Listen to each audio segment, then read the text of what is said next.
এবার একটু প্রচারের দিকে নজর রাখা যাক। মহিষাদলে নির্বাচনী প্রচারে তমলুকের বিজেপি প্রার্থী অভিজিৎ গঙ্গোপাধ্যায় এবং তারই সমর্থনে বক্তব্য রাখছেন শুভেন্দু অধিকারী। প্রতিষ্ঠাতা নেতা শীতলদা তিনি নিচে এসে তার অশক্ত শরীর নিয়ে আমাদের আশীর্বাদ করার জন্য এসেছেন, এটা আমাদের কাছে একটা পরম প্রাপ্তি।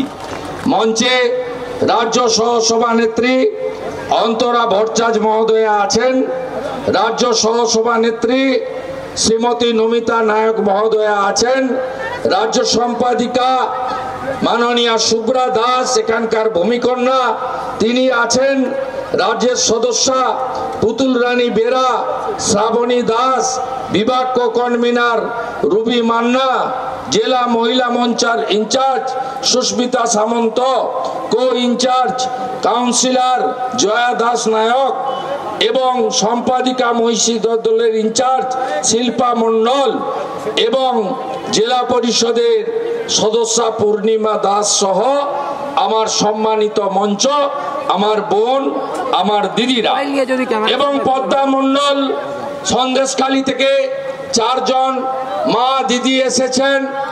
যে পদ্মা মণ্ডল সন্দেশখালী থেকে 4 জন মা দিদি এসেছেন, যে পদ্মা মণ্ডল অত্যন্ত সাবলীল কণ্ঠে তার এবং মহিলাদের যন্ত্রণার কথা বলছিলেন। তার বাড়ির লোক প্রদীপ মণ্ডলকে খুন করেছিল এই শাহজাহান কোম্পানি, সেই শহীদ পরিবার অত্যাচারিত রমণী, তাদেরকে শ্রদ্ধা জানাই। আমার প্রেস মিডিয়ার বন্ধুদের ধন্যবাদ জানাই। ঐতিহ্যবাহী রাষ্ট্রবাদী মহিষাদল রাজবাড়ির সমস্ত সদস্যদের কৃতজ্ঞতা জানাই।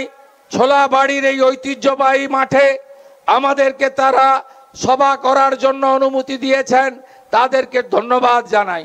আর পুরো ব্যবস্থাপনায় যারা ছিলেন মহিষাদলের বিশিষ্ট নেতৃত্বরা, বিশ্বনাথ ব্যানার্জি থেকে ভাই রামকৃষ্ণ থেকে সোমনাথ থেকে প্রত্যেককে আমি আন্তরিকভাবে ধন্যবাদ এবং কৃতজ্ঞতা ও অভিনন্দন জানিয়ে অল্প কিছু কথা নিবেদন করব। আপনারা জানেন যে নরেন্দ্র মোদীজি তিনি কিছুদিন আগে 8ই মার্চ আমাদের যে আন্তর্জাতিক নারী দিবস ছিল, তার আগে 6 তারিখে বারাসাতে, যেহেতু ওই দিন শিবরাত্রি ছিল, তাই মায়েরা মহাদেবের মাথায় জল ঢালার জন্য ব্যস্ত থাকবেন, তাদের শাস্ত্র এবং ধর্মকর্ম করবেন। তাই 6 তারিখে মোদিজি আমাদের মাতৃশক্তির সমাবেশ বারাসাতে করেছিলেন। তিনি আমাদের এই রাজ্য থেকে গোটা ভারতবর্ষের মাতৃশক্তিকে প্রণাম জানিয়েছেন, বন্দন করেছেন এবং তিনি কি কি করেছেন, আগামী 5 বছর আরো কি করতে চান সে কথা বলেছেন। অনেকে ভারতীয় জনতা পার্টিকে বলে হিন্দুদের দল, অনেকে বলে এ দল বিভাজন করে। ভারতীয় জনতা পার্টি বিভাজনের রাজনীতি করে না। আপনারা জানেন কিছুদিন আগে 5টা রাজ্যে ভোট হয়েছে।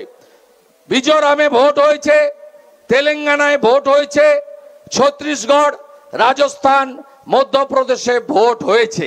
সেখানে আপনারা দেখেছেন ভোটের আগে কংগ্রেসের নেতা এবং মমতা ব্যানার্জিরা ওবিসি এবং কাস্ট সেন্সাসের জন্য আমাদের অর্থাৎ রাষ্ট্রবাদীদের মধ্যে বিভাজন আনার জন্য প্রচার করেছিলেন, প্রতিশ্রুতি দিয়েছিলেন যে আমরা কাস্ট সেন্সাস চাই। আপনারা দেখেছেন ছত্তিশগড়, মধ্যপ্রদেশ, রাজস্থানে আমাদের বিপুল জয় হয়েছে। জয়ের দিন সন্ধ্যাবেলা ভারতীয় জনতা পার্টির হেডকোয়ার্টার দীনদয়াল উপাধ্যায় মার্গ থেকে নরেন্দ্র মোদীজি ধন্যবাদ জ্ঞাপন করতে গিয়ে বলেছেন যে আমার কাছে কোনো জাত ধর্ম সম্প্রদায় নেই, আমি 4টে জাতি আছে মনে করি ভারতে, তার জন্য আমি অঙ্গীকারবদ্ধ। কি সেই জাতি?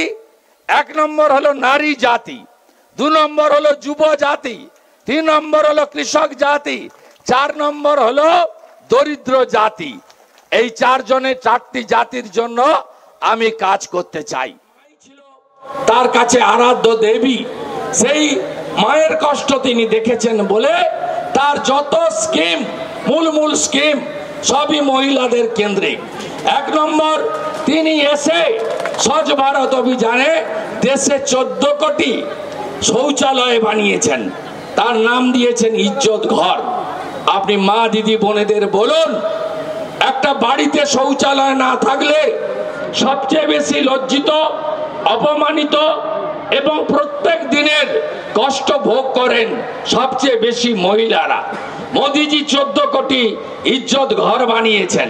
এই বাংলায় আজকে যারা টাকা নেই, টাকা চাই চিৎকার করে বেড়াচ্ছেন, কেন্দ্র টাকা দিচ্ছে না, এই চোর মমতা তার সরকারকে 72 লক্ষ ইজ্জত ঘরের টাকা নরেন্দ্র মোদীজির সরকার দিয়েছে, 12,000 টাকা করে মাথা পিছু শৌচালয় নির্মাণের জন্য।